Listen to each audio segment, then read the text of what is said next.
Well, there are different strands of the left in Latin America. I'm glad you talked about that. And when we go back to the so-called pink tide, the term that was used for the progressive wave of governments in the early 2000s, there was a variety, although at that point most of them were relatively unified. Now, I should say for people who don't know that the pink tide is a term that's used in English. It's not used in Spanish. There are people who sometimes try to bring it from English into Spanish and talk about Marea Rosa or Marea Progresista, but it's not the term that they use. And we should keep in mind that if you look at Cuba, which has been the model of the Latin American left for decades, the left that originated in the 21st century is rather different from the Cuban style left of the 20th century. Now, in the 20th century, of course, many of the governments in the region had right-wing military dictatorships sponsored by the US. This was known as Plan Condor or Operation Condor. And the US, of course, famously overthrew the democratically elected socialist president of Chile, Salvador Allende, on September 11th, 1973, the first 9/11 attack, if you will, and installed the fascist but also neoliberal Pinochet regime, the first example of actually existing neoliberalism, which was also just fascism. And then you also had a US-backed coup that overthrew Brazil's progressive left-wing leader, Goulart, and put into power a military dictatorship. Argentina, the same story. And you can go down the list, right? Now, at the same time, there were armed struggles by the left across the region, and the only country where the left came to power through armed struggle was Cuba, and until Nicaragua in the Sandinista Revolution in 1979. But that was toward the end of the Cold War, right? The first Cold War. So in 59, you have the victory of the Cuban Revolution, and that ushers in this wave of armed struggle. And the reality is that they almost all failed through brutal violence, politicide, mass, internment of leftists in places like in Chile, Brazil, and Argentina and beyond. And then in 1979, in July 19th, the Sandinistas overthrew the right-wing puppet dictatorship, which ruled since the 1930s of the Somozas, were propped up by the US, and had also killed the famous national liberation hero, anti-colonial fighter Sandino. And that was the kind of end of the national liberation armed struggle era. That was, the beginning of it was Cuba, the end of it, or the first successful was Cuba, the last was Nicaragua. So that left, that the revolutionary anti-imperialist strand of the left that was first involved in armed struggle and then put arms down and accepted bourgeois democracy, but continued to work to push for, revolutionary politics. That is the Latin American left of the 20th century. Now, in the 21st century, you have the rise of social democratic, but also in many cases anti-imperialist left groups, and then of course you have Lula da Silva in Brazil, who comes from the Workers' Party, and he was never involved in the armed struggle, but he did have people in the movement who were involved in the armed struggle, like Dilma Rousseff, who was involved in the armed struggle. And Lula himself comes from a very poor background. He was involved in union organizing. So the Workers' Party in Brazil represented a coalition of the kind of revolutionary left-wing forces and the working class forces, the organized labor, etc. So in the 21st century, you kind of have the coalition of these forces, right? And you do have the possibility with the end of these US-backed puppet regimes of some left-wing governments that can come to power. Although even when they are allowed to come to power through bourgeois elections, they're often destabilized. There are coup attempts and successful coups. And every single left-wing leader in Latin America has faced, in recent history, has faced coup attempts. Whether that is, Evo Morales, of course, he was overthrown in a US-backed far-right coup in 2019. Rafael Correa in Ecuador, he was almost overthrown in a US-backed coup in 2010. And then, of course, in Brazil, Lula was imprisoned on completely fake charges in 2018 that the US Justice Department was involved in, so-called Operation Car Wash, Lava Jato. And then those charges against him were later completely expunged from his record by the Supreme Court. And the United Nations Working Group on Arbitrary Detention said that Lula was illegally held and it violated his civil and political rights. And then, of course, in 2016, Brazil's left-wing leader, Dilma Rousseff, was overthrown in a political coup, similar to the US-backed political coup against Imran Khan in Pakistan. And so, again, we see, I mean, then you can look at Hugo Chavez in Venezuela in 2002. There was a briefly successful military coup against him, backed by the U.S. government. They tried to install this, right-wing capitalist Pedro Carmona briefly into power against the current Venezuelan president, Nicolas Maduro. There have been many coup attempts, including a violent coup attempt in 2014, another violent coup attempt in 2017, using the famous guarimbas, where they beheaded people, Chavistas, and they used extreme violence and made these barricades. And then in 2018, there was a very similar violent coup attempt in Nicaragua against the Sandinista government and President Daniel Ortega. And in that case, they used the same guarimba tactics used by the US-backed fascists in Venezuela, except they were called in Venezuela, they were called the guarimbas. In Nicaragua, they were called the tranques. And they killed a lot of people. I know friends and family members of Sandinistas who were killed and tortured by the fascists backed by the US in Nicaragua in the 2018 coup attempt. So anyway, the point is that you do have this kind of new wave of the left-wing groups that come to power, but even then, although they are working within the confines of bourgeois democracy, they're not really allowed to govern. And we now see this with the leftist leader of Colombia, the first ever leader, Gustavo Petro, who is constantly basically facing soft coup attempts by the right-wing forces in the government, in the Parliament, Congress, and other parts of the government, the securities and intelligence agencies, and also the media, which is completely controlled by the right wing. So, we see these different kind of strands of the left, and basically the soft kind of social democratic left, they often get thrown out of power, and then the right comes back and destroys the country, like we saw in Argentina, where you had over 10 years, almost close to 20 years of left-wing leaders of Nestor Kirchner and then Cristina Fernández de Kirchner. And then the right came to power of Mauricio Macri, and he took the largest IMF loan in history after the Kirchners used their reserves to pay off their debt with the IMF. Well, Macri took the biggest IMF debt, which was supposed to be over $50 billion, over 40 billion of which was dispersed, and then trapped Argentina in unpayable debt, and it's been hemorrhaging its foreign exchange reserves, which are net negative. It doesn't have the dollars it needs to service its dollar-denominated debt. It's been facing an inflation crisis, which leads to the rise of these fascistic people like Javier Milei. So then you have the kind of old school, more militant left, the anti-imperialist revolutionary left, who recognizes that bourgeois democracy is not real democracy, and the capitalist class won't allow them to govern with this ridiculous bourgeois democracy. And then you get Cuba, and then you get the fake accusations demonizing Venezuela and Nicaragua, which will not allow coup plotters to overthrow them, like what happened to the Sandinistas in 1990. They learned those lessons.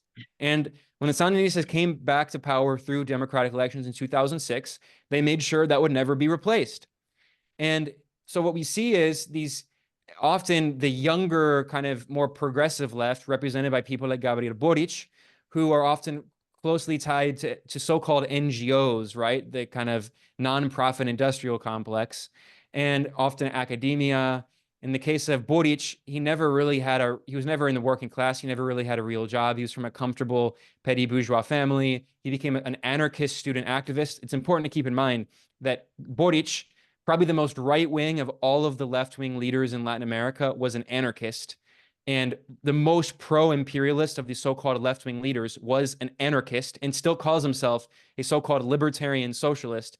He's the most pro-imperialist and the most right-wing of all of the left leaders in Latin America, whereas the old school left actually knows how to govern, actually knows how to stay in power, influenced by Marxism and Marxism-Leninism. Historical lesson there. And what we see is an attempt by the US and many of these progressive groups, and I say progressive in a kind of skeptical way, the kind of soft left groups in the US and in Europe, represented by things like the Rosa Luxemburg Stiftung, who have been trying to cultivate this social democratic left, which is soft on imperialism and is often if not pro-imperialist, is anti-China and anti-Russia, and very skeptical of South-South integration of institutions like BRICS. And what we see is basically this kind of NGO left has increased a little bit in power, but I'm not as concerned as some people are, because they come to power and then they're overthrown. Even for the fascistic far right oligarchies in Latin America, even these very weak, soft lefts are too left wing for them. People like Boric and Gustavo Petro is an example. Petro ran a very kind of center left campaign attacking China, Cuba, Nicaragua, Venezuela. In power, to be fair to him, he's been much better. And that's, I think, because he recognizes that the old school left can actually govern, whereas these liberals, these social democrats, they cannot stay in power because the Latin American right, I mean, I have personal experience with these people. They are fascists when I say that. They are liquidationists. They want to exterminate the left. That is their political policy. Many of them have dual passports. They also are disproportionately very light-skinned, white Latinos. And the people who go to Miami, they have properties in Miami and they go back and forth. Their policy is Pinochet. They want to exterminate the left. They see the left as poor, dumb people who are uneducated, who are in the barrios, and they think that they are, the light-skinned, wealthy Latino oligarchs think that they should govern the country like the old Spanish colonial mestizo officers, right? Like, it's very similar kind of politics. So I actually don't think this kind of NGO nonprofit left has actually been very successful in Latin America. And the most successful governments are, like you mentioned, Cuba, Nicaragua, Venezuela, Bolivia, the ones that can actually stay in power. Ecuador has become a complete narco failed state after the Correa, who was one of the better leaders, one of the most anti-imperialist leaders of the Pink Tide. His movement has been devastated by, these the constant, NGO meddling schemes with people like Yacu Perez. And now you have these extremely corrupt right-wing leaders in power who are destroying the country. We see in Argentina, it's a complete disaster. And Brazil is really the last example of a country where, the left has been able to come back. But we should keep in mind that Lula, in his third term now, is much more radical than he was in his first and second term. Lula is he is an anti-imperialist. He's been through radicalizing experiences of being imprisoned, and he knows it was the US that was behind him being imprisoned. He has said it repeatedly. He has said very clearly, one of my main goals is de-dollarization, is creating a currency for the BRICS, a currency for Latin America. It is economic integration with the global South. He just gave a very powerful speech I recommend people checking out, in which he was speaking to leaders of the African Union. And he said the future of Brazil and Latin America is integration with the global South, and with Africa in particular, the fastest growing continent in terms of population and economy. And he said, our goal is to turn the global South into a world leader. We should have the economies and the political power that we deserve with our large populations. He is a third world nationalist who's absolutely, he's dedicated to the integration of the South. So I think, these experiences have shown. We now see right now as we speak an attempt by the US to destabilize the government in Mexico, which is, again, a kind of center-left government, but the best government in Mexico in many decades, really since the 1930s, since Lázaro Cárdenas. And what we now see is that despite the fact that AMLO, he's not nationalizing the property of foreign investors, and he's pursued a left nationalist developmentalist program, massively increasing the minimum wage, investing more in social programs. He still is too much for the US. The DEA is spreading completely bogus claims, meddling in Mexico's election just a few months before. And it's another example of that, the so-called, social democracy, whatever, that attack the so-called authoritarians, which are not really authoritarian. I think a lot of them are slowly realizing that capitalists will not allow you to vote in socialism. And in Latin America, we see that either leads to the destruction of the left, like we see in Argentina and Ecuador, or the radicalization of that soft left, like in Brazil.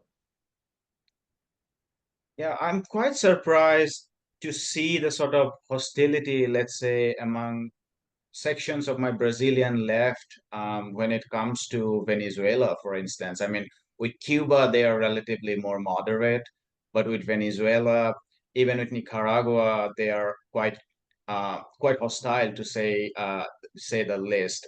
Brazil is also, I think, more lucky to have a much robust export sector, which Argentina, despite being culturally less conservative and despite being a much greater per capita income, doesn't have a robust export sector, which repeatedly leads to greater current account deficit, which means further loan, which means more interest payments, and then you do all sort of crazy things of abolishing your national currency and so on. Brazil obviously is. One quick note. Yeah. I don't disagree with what you said. I would add a little complication. You are right that Brazil's natural resources are much better. It's much more well endowed, and it also has huge oil reserves and gas reserves. And actually, they're talking about building a pipeline with Argentina, although they were at least Also, the before agriculture Milei. sector, agriculture and But mining is much more robust. yeah, in Argentina, it is. I mean, also agriculture is huge in Brazil. It's a massive exporter of soy and grains. But in the case of Argentina, it actually is almost entirely an export-oriented economy. And it's been trapped in this, Argentina, as a percentage of its GDP, had more industrial production in the Peronist era of Juan Perón in the 50s than it does today. It's been very deindustrialized. Brazil has been slightly deindustrialized in the past decade through the neoliberal governments and Bolsonaro, but Brazil has still much better manufacturing than Argentina does. And I think that's an important factor to consider as well. Right, absolutely. I think I still wanted to ask you about this.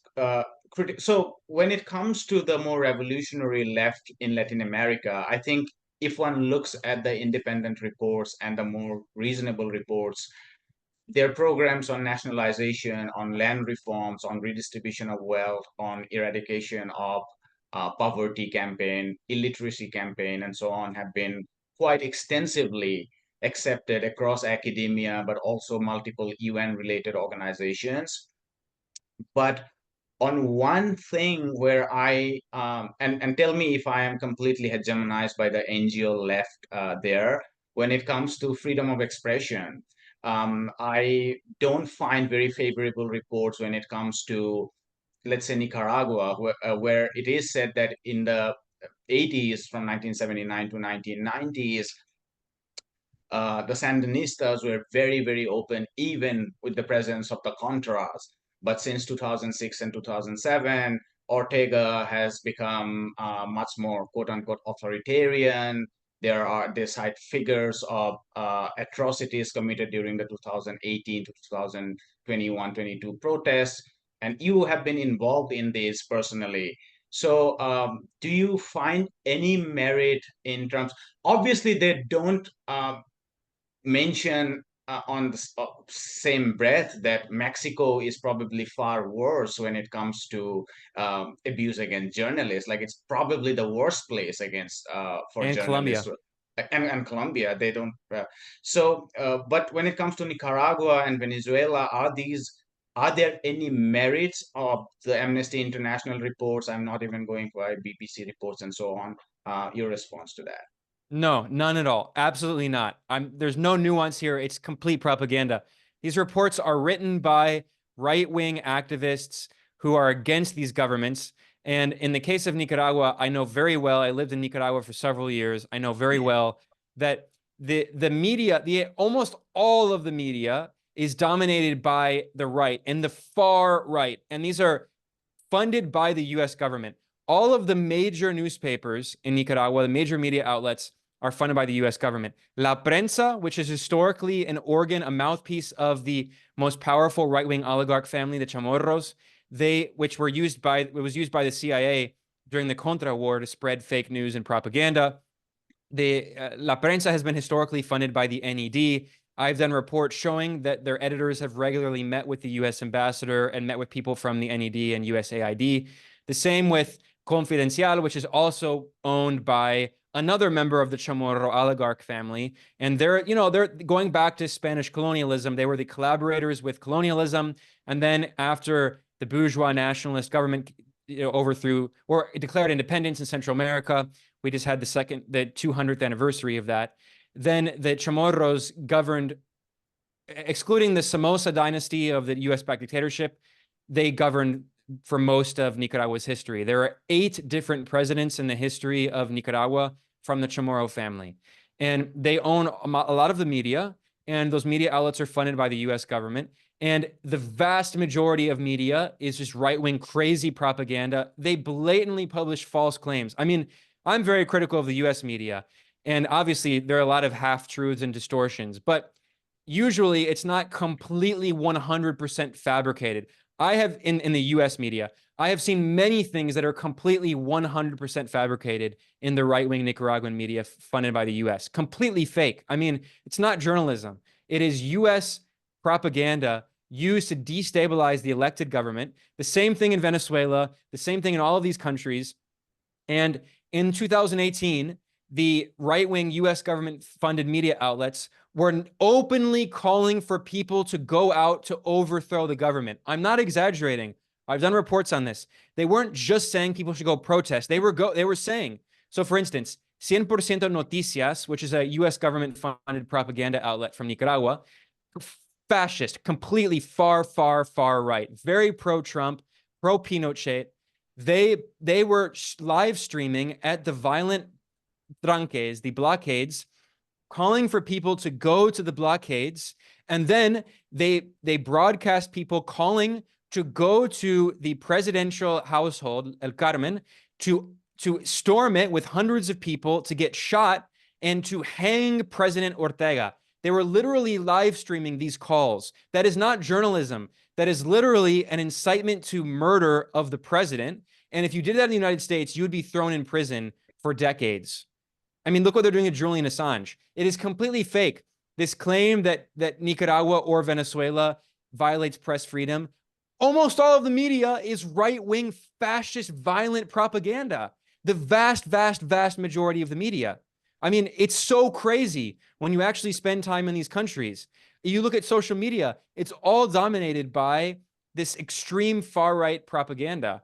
And then, yes, the government has a few pro-government media outlets, but okay, on TV channels, it's the only thing where yes, the fascist TV channels were kicked off TV, but they can't control what's on social media and YouTube, unlike Google, which can ban Russian media. So no one in the United States or the entire world, by the way, can see Russia's perspective on YouTube. Meanwhile, Nicaragua, Venezuela, even Cuba, they can't ban the fascist propaganda being transmitted on YouTube and Twitter and Facebook and WhatsApp and Instagram. The only thing is, okay, they don't allow these fascist US government-funded platforms that call for violence and terrorism. They don't allow them on TV. That's the only so-called evidence that these groups have to claim that they're violating so-called press freedom. Hi, my name is Ayushman. I, along with Jyotisman, have started this platform. In the last 2 years, we have tried to build content for the left and progressive forces. We have interviewed economists, historians, political commentators, and activists so far. If you have liked our content so far and want us to build an archive for the left, I have 2 requests for you. Please do consider donating for the cause. Link is in the description below. Also, if you are not able to do so, don't feel sad. You can always like our videos and share our videos to your comrades. Finally, don't forget to hit the subscribe button.